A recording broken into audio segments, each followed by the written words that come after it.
سڵاوتان لەبێ بینەرانی بەڕێز ڕۆژانە لە خزمەتانین بۆ پێشکەشکردنی هەواڵەکانی تایبەت بە چالاکیەکانی 26 ڕێبەندان ڕۆژی کۆمەڵا. ئەمڕۆ بە بۆنەی 26 ڕێبەندان ڕۆژی کۆمەڵا لە چەندین شاری کوردستانی ڕۆژهەڵات هاوڕێیانی زاگرۆز چالاکی و تەبلیغاتێکی بەرینیان ئەنجام داوە کە لێرەدا سەرنجتانی بۆ ڕادێکێشم.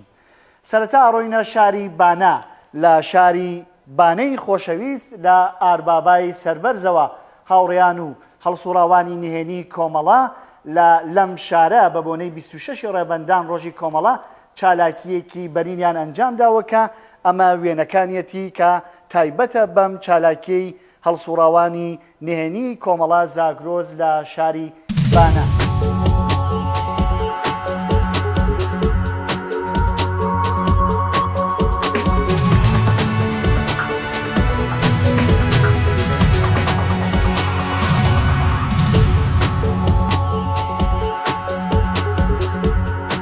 لە دوای شاری بانە ئەڕۆینە بۆکان.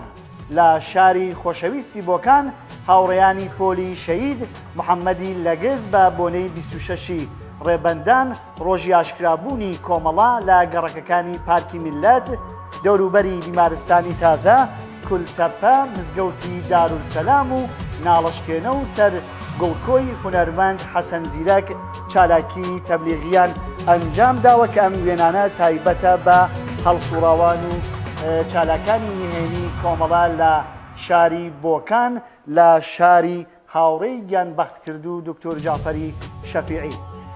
لە دوای شاری بۆکان ئەڕۆینە شاری سنە لە سنەی سەربەر هاوڕێیان و هەڵسوڕاوانی نهێنی کۆمەڵا لەم شارە لە شاری سنەی هەمیشە کۆمەڵە و قارەمان لە گەڕەکەکانی خانەقا سپوراوە تەپەڕووسی و تەپەی شێخ حەمە باقر دەستیاندایە چالاکی تەبلیغی بەرپراوان کە ئەمە شوێنەکانی تایبەت بە هەڵسوڕاوان و چالاکانی نهێنی کۆمەڵەیە لە شاری سنەی خۆشەویست.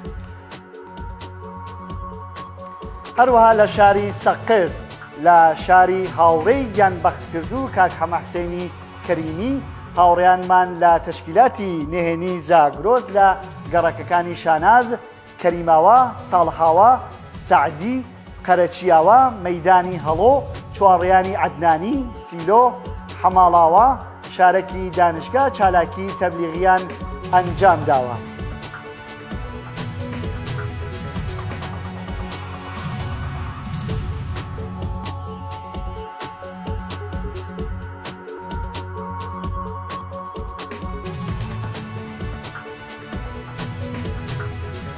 هەروەها چالاکان و هەڵسوڕاوانی نهێنی کۆمەڵا لە ناوچەی هەمیشە سەربەرز و خۆڕاگری لەیلاق بە بۆنەی 26 ڕێبەندان ساڵڕۆژی خەباتی ئاشکرای کۆمەڵا چالاکیەکی بەرپراوانی تەبلیغیان ئەنجام داوە کە ئەمە وێنەکانی تایبەتە بە ناوچەی لەیلاقە.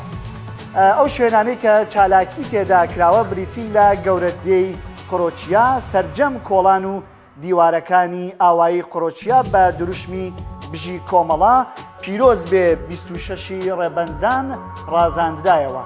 تەشکیلاتی نهێنی کۆمەڵا لە ژێر ناوی کۆمیتەی شەهید ئەشرەف حوسێن پەناهی بە بڵاوکردنەوەی تراکت و نووسینی دروشم لە سەرجەم گەڕەک و کۆڵانەکانی ئەو ئاواییە ڕێزیان لە خەباتی کۆمەڵە گرت.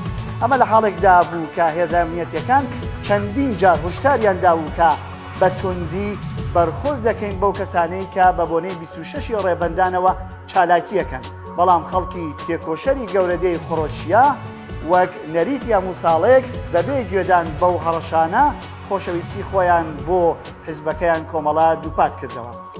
هەر لەم بارەوە هەڵسوڕاوانی کۆمەڵا لە ناوچەی لەیلاق لە چەندین ئاوایی دیکەی ئەو ناوچەیە دروشمی بژی کۆمەڵە و بژی ڕێبەرانی کۆمەڵەیان نووسیەوە.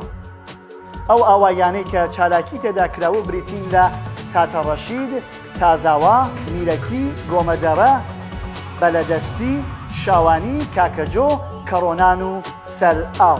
هەروەها لە چەمشاری سنە لە شارۆچکەی نایسەر و ئاوایی ئاساوڵا بە بۆنەی 26 ڕێبەندانەوە چالاکیەکی بەربڵاو بەڕێوەچوو. بە بڵاوکردنەوەی تراکت و نووسینی شوعار لەسەر دیوارەکان ڕێزیان لە ڕۆژی کۆمەڵا گرتووە. بینەرانی بەڕێز هەواڵەکانی تایبەت بە چالاکیەکانی 26 ڕێبەندانتان پێشکەش کرا. سپاس و ماندوونەبوون و دەستخۆشیڵێن بە هەموو ئێوە هاوڕێیانی تەشکیلاتی نهێنی کۆمەڵا لە کوردستانی ڕۆژهەڵات. بژین بە سەرفەرازی و کامەرانە.